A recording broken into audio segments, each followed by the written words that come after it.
We already know puzzle games are the Switzerland of gaming genres. Neutral, universally loved, occasionally deadly when you're one block away from victory. But Super Puyo Puyo on the Super Nintendo, released December 10th, 1993, is that eccentric cousin who shows up wearing mismatched socks and insists you call him Puyo Lord. Is it a classic masterpiece? A bizarre relic? Spoiler, yes. It's simultaneously underrated by Western audiences, thanks to misguided swaps for Kirby's Avalanche, and overshadowed by its own sequel, which added counterchains. Yet here we are, still smashing colored globs, sending nuisance garbage like meteor showers, and feeling that giddy just one more round addiction. Rhetorical question, who doesn't love triggering a 5-chain only to watch your opponent's field implode in glorious pixelated carnage? Answer, me, whenever I lose in spectacular fashion. But don't play coy. This game's combination of voice clips, pure chain-based brutality, and sneaky depth makes it fundamental for any SNES aficionado who dabbles beyond platformers and JRPGs. So strap in, because we're diving into why this underdog deserves unbridled adoration, and maybe a shrine next to your TurboGrafx 16 import stash.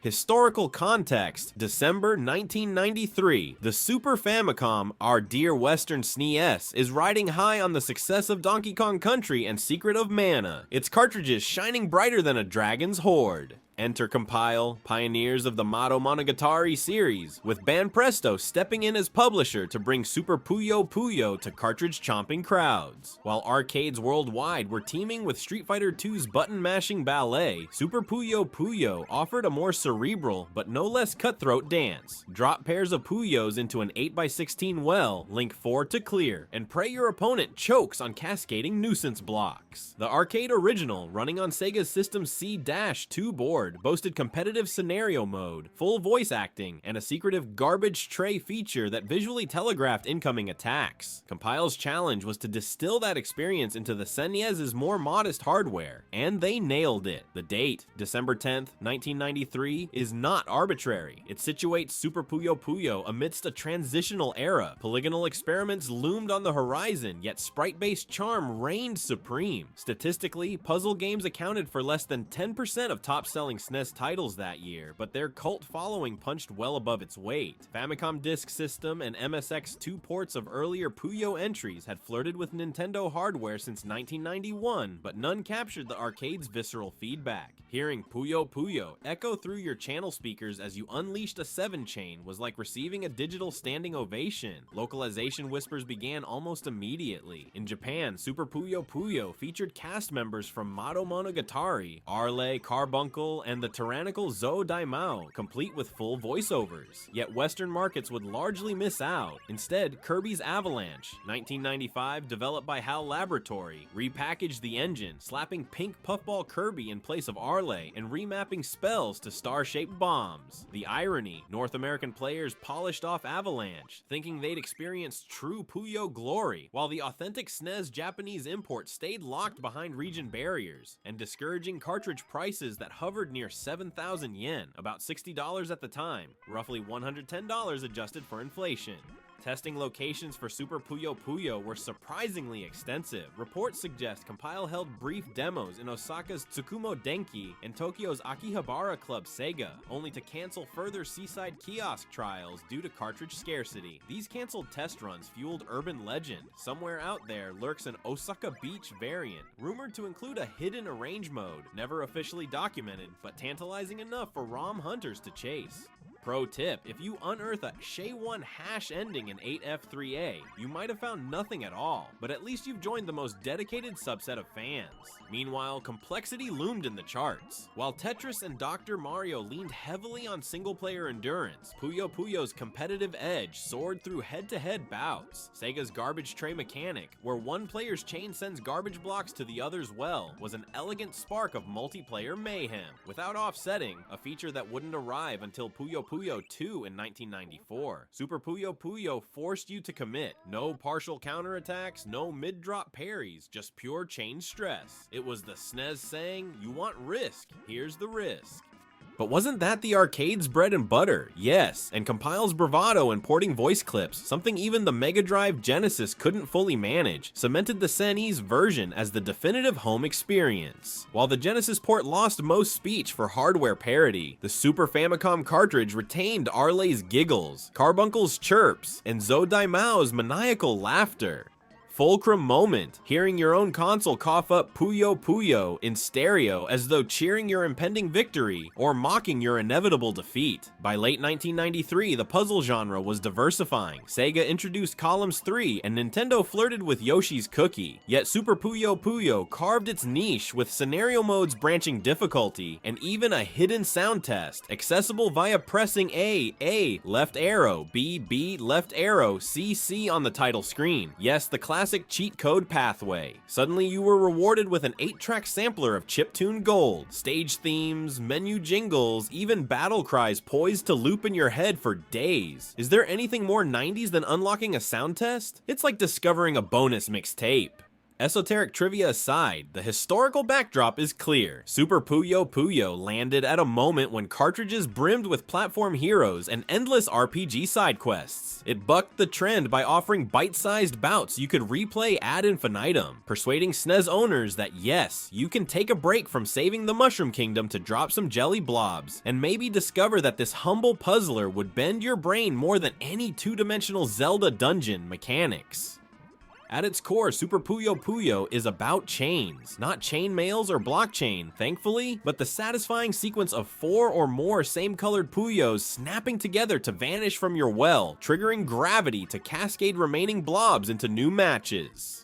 Rhetorical question, who doesn't love watching a cluster of 8 Puyos topple like dominoes? Answer, the last guy booted offline in a modem duel circa 93. But strip away the nostalgia and what remains is elegantly austere. No gimmicks beyond color matching, yet a depth that breeds fierce competition. Drop mechanics feel weightless. Each pair of Puyos descends at one of 6 speeds, tuned via options, from leisurely stroll to breakneck freefall. At speed 2, the default, you have ample time to orchestrate complex setups, while speed 5 is reserved for masochists seeking pixel-perfect placements. Every rotation, every horizontal nudge inflicts micro-decisions. Move too fast and you misplace a blob. Move too slow and the time goblin ticks you with relentless precision. Call it thermodynamics of the gaming world. Entropy always wins unless you chain. Let's examine a textbook 5-chain setup. Red, green, green, red, aligned vertically on the left, blue, blue on the right, yellow dangling precariously above. Then, with surgical precision, you drop a red-yellow pair to fill the gap and unleash a gravity-driven massacre. It's akin to a well-oiled Rube Goldberg machine, only your components are sentient blobs itching to collide. We already know this feels sublime, but months of local tournaments, often held in pachinko parlors converted into impromptu LAN cafes, proved that replicating such sequences under pressure distinguishes the Puyo masters from the mere blob aficionados. Compare that to Doctor, Mario's dual pill mania, or Tetris's Tetramino puzzles, and the contrast is stark. No standardized shapes here, just amorphous jelly critters, yet the metaphorical humor hides a technical marvel. The game's match detection routine runs at a blistering 60 Hz, scanning every tile for chains without a stutter. It's why you can stack until the top and drop a single Puyo, then watch in real time as multiple chains cascade like waterfalls. Nerd metaphor, this boss fight has more iframes than a 3.5 ED and D monk, so you need perfect timing or accept defeat. Voice clips punctuate every major send. Puyo Puyo when you match 4. Nice. For a multi-chain, and don't give up when you're down to 2 rows. These snippets, sampled at 8-bit fidelity, add character, even if they loop in your nightmares. And yes, there's no offset. Once your chain launches garbage Puyos, your opponent's field is bombarded unless they counter with their own chain after the drop completes. No mid-flight parries, only raw chain output. This relentless design emphasizes foresight. You must plan for a 6-chain before the first Puyo even touches the well. Have you considered the mental gymnastics required? It's like solving a Rubik's Cube while reciting Monty Python quotes.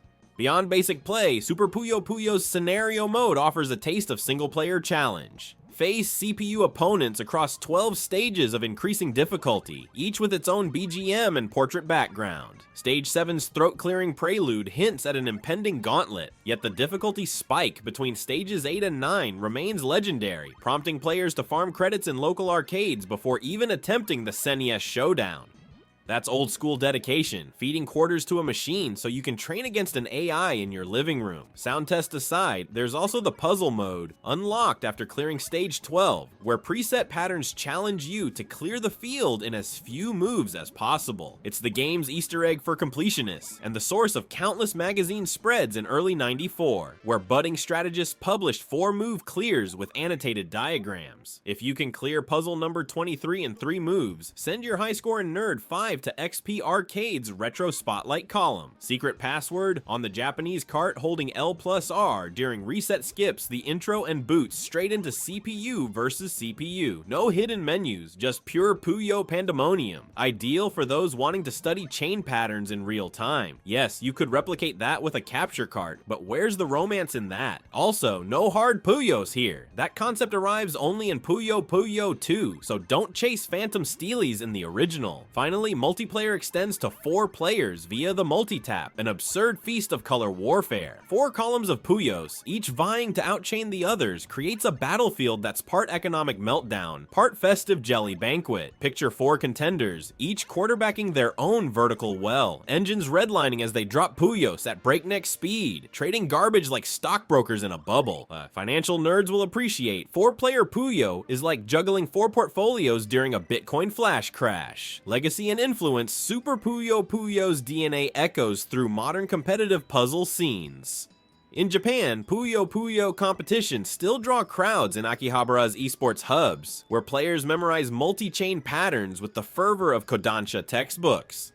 The game's pure chain focus laid the groundwork for Puyo Puyo 2's offset system, which introduced counterattacks and replays, features so influential that Puyo Puyo Tetris on Switch and PS4 owes its dual mode chaos to them. But let's not overlook Western clones. Dr. Robotnik's Mean Bean Machine, 1993, spliced Puyo mechanics with Sonic's Rogue Gallery, yet omitted voice work and scenario depth. While enjoyable, it lacked the tonal flair. No Puyo Puyo hollered in your face, just Robotnik's evil cackle. Super Puyo Puyo taught developers that character matters. You don't merely match blobs, you wage a cartoon war. Indie developers have resurrected the offsetless challenge. Games like Puyo Puyo Retro Challenge 2023 replicate the exact physics and absence of counterattacks, branding it as hardcore mode. Retro communities host weekly OG Puyo nights, streaming 6-chain races on Twitch under hashtags like Our Original Puyo. Meanwhile, speedrunners post sub-2-minute scenario clear times on YouTube, complete with color-coded overlays and melodic commentary. Even the casual gamer encounters Super Puyo Puyo's legacy via mobile ports that mimic the SNES's quirks. Scratchy voice clips intact, 16-bit palettes shimmering in a mobile emulator wrapper. And let's not forget how the sound test hack inspired unlockable OST modes in modern puzzle titles. Drop into settings, mash secret inputs, and you're greeted by chiptune galleries honoring days of yore.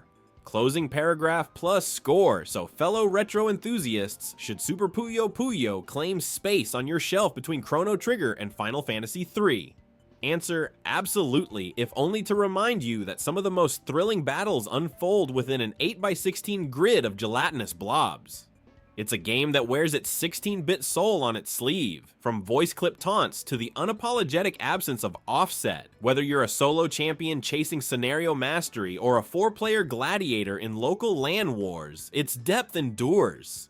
Chain on, embrace the chaos, and let Arlay's squeaky Puyo Puyo echo in your memory. Final verdict, 8.5 out of 10, deducted half a point for the lack of counterplays. Compile, you fiends. But boosted by pure, unfiltered puzzle pandemonium. May your chains be long, and your whitening teeth ever ready to grin at the rubble of your foes.